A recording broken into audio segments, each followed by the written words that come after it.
इन परियों ने कैसे बदली एक इंसान की तकदीर, आइए देखते हैं। और पास वाले गांव में एक दर्जी रहता था। इसके 3 लड़के थे। दर्जी बहुत ही गरीब था। दर्जी के पास सिर्फ एक ही बकरी थी। तीनों लड़के इसी बकरी का दूध पीकर किसी तरह अपनी ज़िंदगी का गुजारा करते थे। वो बारी बारी इस बकरी को जंगल चराने के लिए ले जाया करते थे। कुछ अरसा ऐसे ही गुजर गया। जब बकरी का दूध कम पड़ने लगा तो जो बड़ा बेटा था उसने बाहर कमाने का सोचा।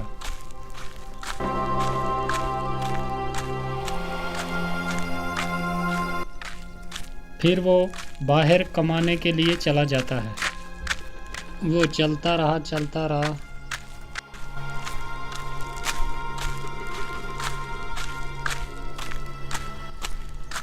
फिर उसे चलते चलते रास्ते में एक व्यापारी मिला। व्यापारी ने लड़के से पूछा, अरे भाई ज़रा सुनो तो, कहाँ जा रहे हो तुम?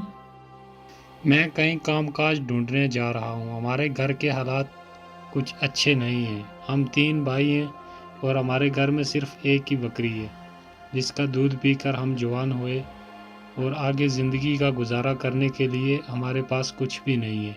इसलिए उन तीनों में से बड़ा भाई मैं ही हूँ उनका, तो मैं कहीं कमाने जा रहा हूँ। अरे, आपकी तो बहुत दुखी कहानी है भाई। देखो मेरे पास काम है, मैं एक व्यापारी हूँ और खरीदो फरोख्त का काम करता हूँ। सामान खरीदता हूँ और बेचता हूँ। क्या मेरे पास नौकरी करोगे तुम? हाँ, क्यों नहीं, मुझे तो काम ही करना है। अगर आप मुझे काम पे रख लें तो इससे मुझे और अच्छा क्या चाहिए। ठीक है, तो आओ मेरे साथ चलो। ये बोलकर व्यापारी उसे अपने साथ लेकर चला गया। व्यापारी ने लड़के को अच्छे तरीके से खरीदने और बेचने का काम सिखा दिया। लड़का अपना काम बहुत ही बड़ी ईमानदारी के साथ, मेहनत के साथ करता। थोड़े दिनों में व्यापारी के काम को बहुत आगे बढ़ाकर ले गया और व्यापारी बहुत खुश हुआ उसकी मेहनत को देखकर उस पे बहुत खुश हुआ। और व्यापारी पहले से भी बहुत बड़ा अमीर हो गया। जब काम करते करते कई वर्ष गुजर गए तो एक दिन लड़के ने व्यापारी से कहा, मालिक मुझे छुट्टी चाहिए कुछ दिन के लिए, मैं अपने घर जाना चाहता हूँ। काफ़ी अरसा गुजर गया है आपके पास काम करते करते, तो मैं सोचता हूँ कि एक बार उनसे मिलकर आ जाओ। हाँ, ठीक है, कल तुम्हें छुट्टी मिल जाएगी। तुम कल सुबह चले जाना, ठीक है। और हाँ, एक बात, तुम्हारी ईमानदारी के बदले मैं तुम्हें एक अजीब व गरीब गधा देता हूँ। ये गधा अपने साथ ले जाओ। इस गधे की खूबी ये है कि जब तुम इसके मुंह पर थैली बांध कर कहोगे उगल, तो ये सोना चांदी फौरन उगलेगा। चाहे थैली कितनी बड़ी क्यों ना हो, फौरन भर जाएगी। इससे तुम्हारा और तुम्हारे परिवार का अच्छे से गुजारा हो जाएगा। अरे मालिक धन्यवाद, आपने इतनी अच्छी चीज़ मुझे दी। तो अच्छा, मैं चलता हूँ। लड़का गधे को लेकर खुशी खुशी घर रवाना हो गया। चलते चलते रात हो गई। लड़का एक जगह रुक गया और इधर उधर देखने लगा तो उसे एक मकान नज़र आया और उसने सोचा कि रात यहाँ ही रुक जाता हूँ, सुबह चला जाऊँगा। लड़का जब इस घर में गया तो वहाँ एक आदमी रहता था और उससे कहा, भाई साहब मुझे रात काटनी है, क्या मैं रात रुक सकता हूँ आपके पास? हाँ भाई, क्यों नहीं, ये मुसाफिर खाना ही है। आने जाने वाले लोग जो भी होते हैं रात इधर ही रुकते हैं, आप भी रुक सकते हो, कोई दिक्कत नहीं। अच्छा, तो फिर भाई मेरे लिए अच्छा अच्छा खाना लेकर आओ। जो आपके पास सबसे अच्छा खाना है वो लेकर आओ मेरे लिए। लड़के ने अच्छे अच्छे पकवान मंगवाए, अच्छे अच्छे खाने जो उसके पास थे। ठीक है, तुम इधर आराम करो, मैं तुम्हारे लिए खाना लेकर आता हूँ। अरे ये लो, तुम्हारे लिए खाना आ गया, अब खाना खाओ और आराम के साथ सो जाओ। खाना खाने के बाद उस लड़के ने कुछ सोने के टुकड़े उस आदमी को दे दिए और वो बड़ा खुश हुआ और सोचने लगा कि ये सोने के टुकड़े इसके पास कहाँ से आए। हो ना हो, लेकिन इस गधे में कोई खूबी ज़रूर है, ये सोचकर वो आदमी जागता रहा। जब लड़का सो गया, उस आदमी ने वो गधा चुरा लिया और उसकी जगह दूसरा गधा आनकर बांध दिया। लड़का सुबह उठा और उसने गधा साथ लिया और चल दिया। लड़के को कोई पता नहीं था कि उसका असली गधा जो अपना था वो चोरी हो गया। जब वो खुशी खुशी घर पहुंचा तो उसे देखकर उसका बाप और भाई जमा हो गए और खुशी खुशी बातें करने लगे। फिर बाप ने बेटे से कहा, बेटा परदेश में क्या क्या सीखा। पिताजी, व्यापार का काम सीखा, खरीदने और बेचने का काम सीखा। मैं एक व्यापारी के साथ नौकरी करता था। अच्छा, अरे वाह। फिर हमारे लिए क्या लाए हो। मैं आपके लिए ये गधा लाया हूँ। अरे बेटा, गधा लाने की क्या ज़रूरत थी। ऐसे सैकड़ों गधे यहाँ मारे मारे फिरते हैं। नहीं पिताजी, ये कोई मामूली गधा नहीं है, इसमें बहुत ही एक खूब बात है। वो क्या खास बात है बेटा, ज़रा हमें भी तो बताओ। पिताजी, इसमें ख़ास खूबी ये है कि इस गधे के मुंह पर अगर एक थैली बांध दो तो इसको बोलो उगल, तो ये फौरन सोना चांदी उगलता है, और थैली कितनी बड़ी हो फौरन भर जाती है। तो ये एक जादुई गधा है। जब ये बात बेटे ने बोली तो बाप उसकी तरफ बड़ा शक की नज़रों से देखता रहा और सोचता रहा कि ये क्या बोल रहा है, क्या ये सच हो सकता है। आखिरकार लड़के ने अपने बाप का शक दूर करने के लिए अपने भाइयों को पास खड़े बुलाया और लड़के ने उस गधे के मुंह पर थैली बांध दी और कहा उगल। लेकिन गधा जहाँ का तहाँ वहीं खड़ा रहा। लड़के ने कई बार बार कहा कि उगल, लेकिन नतीजा कुछ भी ना निकला। थैली जैसे ही खाली थी वैसे की वैसे ही रही और गधा चुपचाप खड़ा रहा।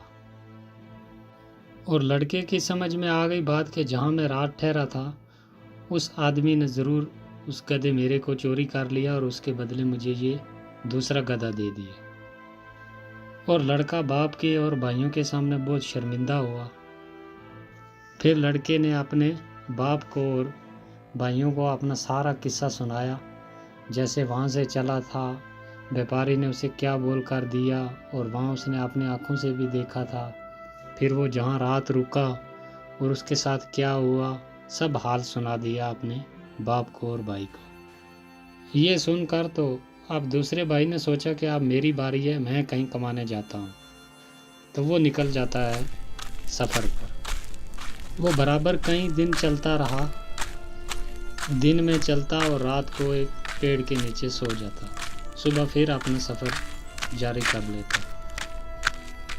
फिर एक दिन चलते चलते उसे एक बुढ़िया मिली जो एक नदी के किनारे एक छोटी सी झोंपड़ी में रहती थी। लड़का भी उस बुढ़िया के साथ रहने लगा। जो काम वो बुढ़िया उसको बतलाती वो उसे बहुत मेहनत और ईमानदारी के साथ कर देता था। बुढ़िया भी उसके काम से बहुत खुश थी। लड़के ने एक दिन उस बुढ़िया से कहा, मुझे ना अपने घर जाना है, तो मैं फिर वापस आ जाऊंगा, कुछ दिन के लिए मैं अपने घर जा रहा हूँ। हाँ बेटा, बिल्कुल जाओ, मैं आपके काम से बहुत ही खुश हूँ, लेकिन मेरे पास सोना चांदी नहीं है तुम्हें देने के लिए। मेरे पास सिर्फ ये एक डिबिया है, ये तुम अपने साथ ले जाओ। और ये कोई मामूली डिबिया नहीं है, इसकी एक खूबी है, और इसको जब तुम कहोगे कि भर जा, और ये अच्छे अच्छे खानों के साथ भर जाएगी। चाहे आदमी कितने भी क्यों ना हो, पेट भर के खाना खा लेंगे।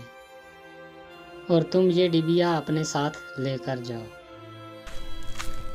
लड़का बहुत खुश हुआ और उसने वो डिबिया अपने साथ ली और चल दिया घर की तरफ। वो भी चलते चलते उसी जगह पहुंच गया जहाँ पर उसका भाई बड़ा जो था वो रात रुका था, उसी आदमी के पास। वो भी वहीं रुक गया रात गुजारने के लिए। और उस आदमी ने उससे पूछा, भाई क्या खाना खाओगे कुछ? अरे नहीं भाई, तुम तकलीफ़ मत करो, मैं तुम्हें खाना खिलाता हूँ, मेरे पास बहुत खाना है। तुम्हारे पास तो कुछ भी नहीं है, तुम कहाँ से खाना खिलाओगे? लड़के ने अपने पास से वही डिबिया निकाली और जैसे बुढ़िया ने बोला था वैसे ही उसने बोला जब, तो वो एकदम भर गई अच्छे अच्छे खानों से। तो जब दोनों ने मिलकर खाना खाया तो उस आदमी की फिर नज़र बदल गई। उसने कहा कि ये डिबिया मामूली नहीं, ये कोई ख़ास डिबिया है, और वो उसे छुपाने की तरकीब सोचने लगा। लड़का काफ़ी थक चुका था, खाना खाने के बाद वो सो गया, लेकिन वो आदमी जागता रहा। वह असली वाली डिबिया जो थी वो उसने चुरा ली और उसकी जगह वैसे की वैसे ही एक डिबिया रख दी। और लड़का उठा और सुबह अपनी डिबिया साथ ली और घर की तरफ चल दिया। चलते चलते वो भी खुशी खुशी जब घर पहुंचा तो उसे भी बाप भाई देखकर बहुत खुश हुए, क्योंकि वो भी कई बरस के बाद वापस आया था। फिर ढेर सारी बातें की, सफ़र में क्या कुछ हुआ सब एक दूसरे के साथ बात की उसने। आखिर उसने अपनी उस डिबिया की खूबी जो थी वो बताई कि इसकी ये खूबी है, ये मामूली नहीं है, ये बहुत ख़ास डिबिया है। तो बाप ने सुनकर इनकार कर दिया कि ये भी गधे की तरह ऐसे ही निकलेगी, तुम भी बड़े भाई की तरह ऐसे ही झूठ बोल रहा है।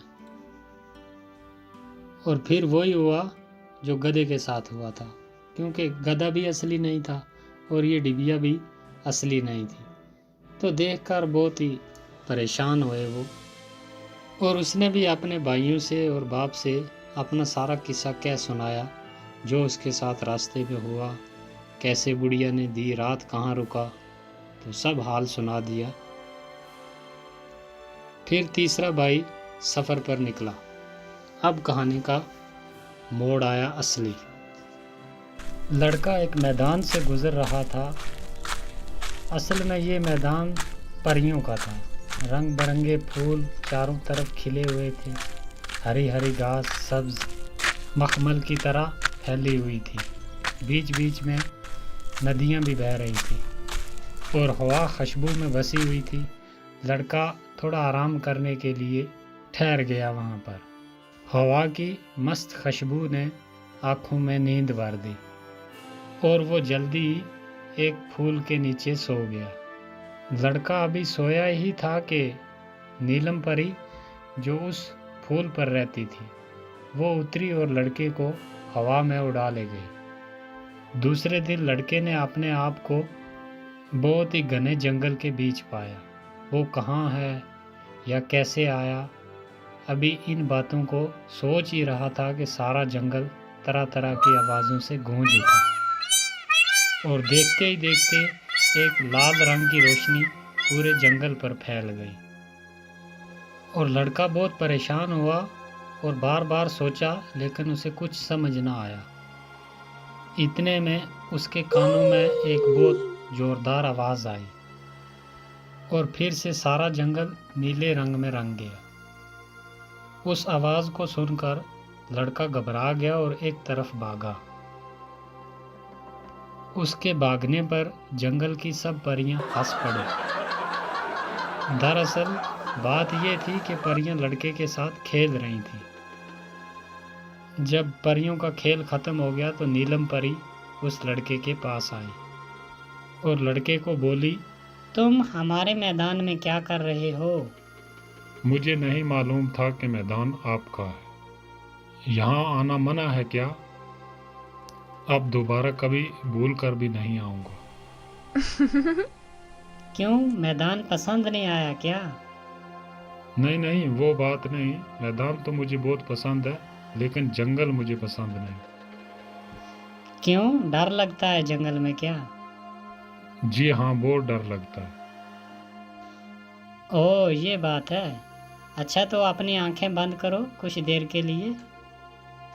और इधर लड़के ने जैसे ही अपनी आंखें बंद करी, नीलम परी ने अपना आंचल लहराया और सारा जंगल जो था वो मैदान में तब्दील कर दिया। और लड़के ने आंखें खोली और उस मैदान को देखकर उसकी जान में जान आई। और फिर जब लड़के को थोड़ा होश आया तो फिर नीलम परी ने उससे पूछा, तुम कौन हो और कहाँ जा रहे हो? यहाँ तक कैसे पहुँचे? फिर लड़के ने सारा किस्सा सुना दिया कि हम ऐसे ऐसे 3 भाई हैं, उनके साथ ऐसे धोखा हुआ। पहले के साथ उसका गधा चोरी कर लिया, फिर दूसरे भाई की डिबिया चुरा ली, तो अब मैं वो वापस लेने जा रहा हूँ। परी ने ये सुनकर अपनी छड़ी हिलाई और वहाँ पर जिन को बुला लिया। क्या हुक्म है मेरी मलका? मैं हाजिर हूँ, आप हुक्म कीजिए, मेरे लिए क्या हुक्म है? फिर परी ने हुक्म दिया जिन को कि जाओ तुम एक आदमी के पास, उसने गधा चुरा लिया है, वो वापस लेकर आओ, और एक इस आदमी के भाई की एक डिबिया है, वो भी वापस लेकर जल्दी मेरे पास आओ। तो जिन हुक्म पाते ही वहाँ से उड़ गया। यहाँ कुछ ही देर गुजरी थी कि जिन वापस हाजिर हुआ। उसने वो गधा भी और वो डिबिया भी, दोनों चीज़ें वापस लेकर आ गया।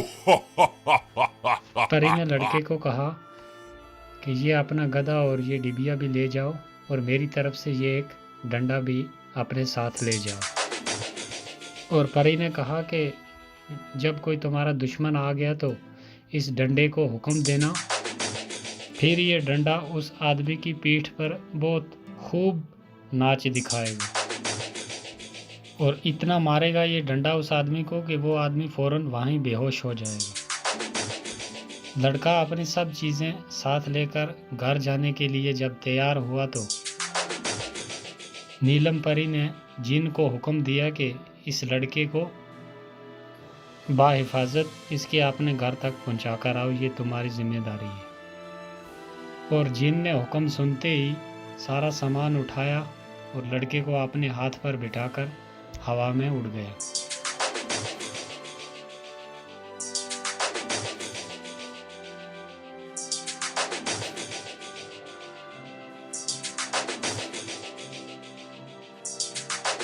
जब सारा सामान लेकर घर पहुंचा तो घर वाले भी बहुत खुश हुए, और वो भी उसके आगे अपनी खुशी खुशी ज़िंदगी गुजारने लगे। तो दोस्तों, कहानी अच्छी लगी तो वीडियो को लाइक करें और चैनल को एक बार ज़रूर सब्सक्राइब करें।